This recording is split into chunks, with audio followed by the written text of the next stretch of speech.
Now the next thing is difference between consumption goods and capital goods. What is the basic difference between the consumption and capital goods? These goods satisfy human wants directly. These type of goods we consume directly. Like which kind of goods can be considered as consumption goods?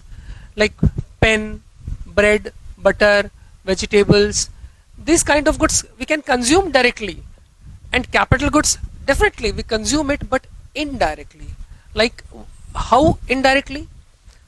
We can't consume the machinery. We can consume the machinery but not directly. That can be consumed indirectly. First the machine will produce that particular commodity and then we will consume that particular commodity, not directly machine. Very clear?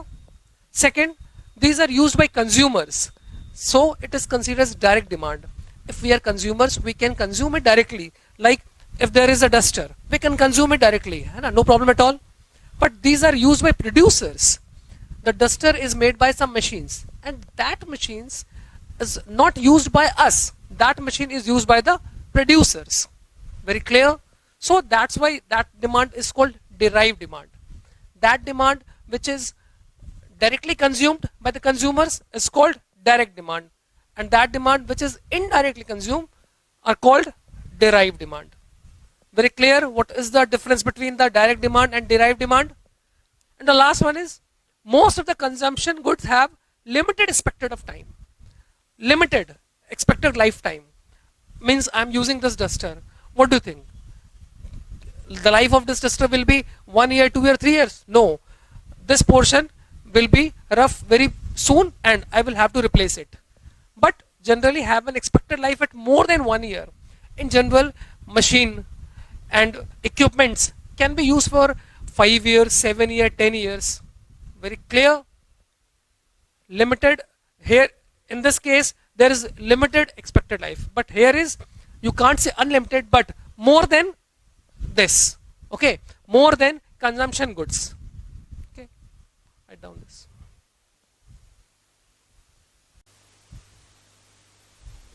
Now the next thing is meaning and types of investment.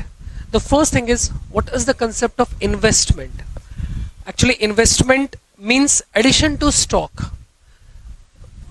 addition to the existing stock of capital during the year, and it can be classified in two ways. The first one is the gross investment and the second one is the net investment. So first I am going to start gross investment. What is the meaning of gross investment? Actually the total investment in an economy which comprises capital goods is called gross investment. Okay, again, what is the meaning of total investment? The total investment in an economy which comprises the capital goods, which comprises the capital. Just point, make focus on this point. Capital goods is called gross investment. And the gross investment can be classified in two ways. Gross fixed capital investment, and that is also considered gross fixed capital formation, and the another one is change in stock. Okay, means gross investment can be classified in two ways. First, gross fixed capital investment. What is the concept of this fixed capital? Actually it is increase in the stock of fixed assets. Fixed assets means what? Building, machinery, furniture, gross value of machinery and equipment, construction of building, business premises, and so on. Okay, and the next thing is change in stock. That is also called inventory investment. Here it is a change in stock of finished goods, semi-finished goods and raw materials. And change refers to what? Opening minus closing or closing minus opening? Yes, this is closing stock minus opening stock. Okay, and the same here, closing stock, change refers to what? Closing minus opening, excess over the opening stock. That is called change in stock. Very clear? Second thing is net investment. Here is gross and here is net. So what is the difference of gross and net?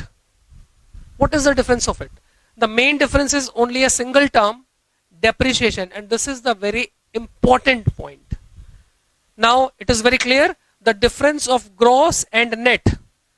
Mentioning here, gross minus net is equals to what? That is depreciation. Depreciation is also considered as consumption of fixed capital. Mentioning here, consumption of fixed capital. Okay, depreciation is also called consumption of fixed capital. Actually, during the production process, some amount of capital stock is used up, some, or consumed, not the entire, some, and that sum is called what? That sum is called consumption of fixed capital, or that is called depreciation. In this video, I just want to explain only a single thing, that the difference of gross and net is what? That is depreciation. This is most important point. You all have to make the proper note of all these things. Okay? The difference of gross and net is what? Depreciation, and that is also called consumption of fixed capital. Let's write down it.